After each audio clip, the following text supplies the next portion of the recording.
So, ఇవాళ topic ఏందంటే supervised machine learning మోడల్‌లో అండర్ క్లాసిఫికేషన్‌లో 2 టైప్స్ ఉన్నాయి. Binary, multi class. సో, ఆ రెండిటి మధ్య డిఫరెన్స్ చెప్తాను. ఆ 2 సినారియోస్ మధ్య డిఫరెన్స్ ఏందంటే, ఇప్పుడు బైనరీ క్లాసిఫికేషన్ అంటే ఇప్పుడది ట్రూవా? ఫాల్సా? ఒక క్లాస్ తీసుకొని ఒక పర్టిక్యులర్ ఇప్పుడు మనము పేషెంట్ రిస్క్‌ని ప్రెడిక్ట్ చేస్తున్నాము.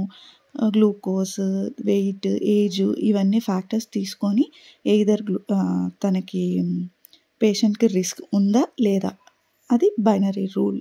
అంటే ట్రూవా? ఫాల్స్, పాజిటివా? నెగెటివా? అంతే. అది బైనరీ క్లాస్ అంటే. అలా కాకుండా మల్టిపుల్ క్లాసిఫికేషన్స్ ఉంటే దాన్ని మల్టీ క్లాస్ అంటారు.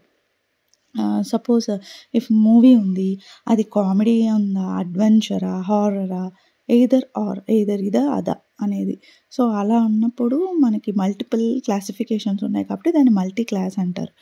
సో, ఇప్పుడు మల్టిపుల్ క్లాసిఫికేషన్స్‌లోనే ఇప్పుడు కామెడీ ఉండొచ్చు, హారర్ ఉండొచ్చు. 2 ఉండొచ్చు. సో, ఇది మల్టీ లేబుల్ క్లాసిఫికేషన్ మోడల్స్ అంటారు. ఇలా ఉన్నప్పుడు ఏందంటే ఇంకొంచెం డిఫరెంట్ అల్గారిథమ్స్ యూజ్ చేసి ట్రైన్ చేయాలి మోడల్. Thank you.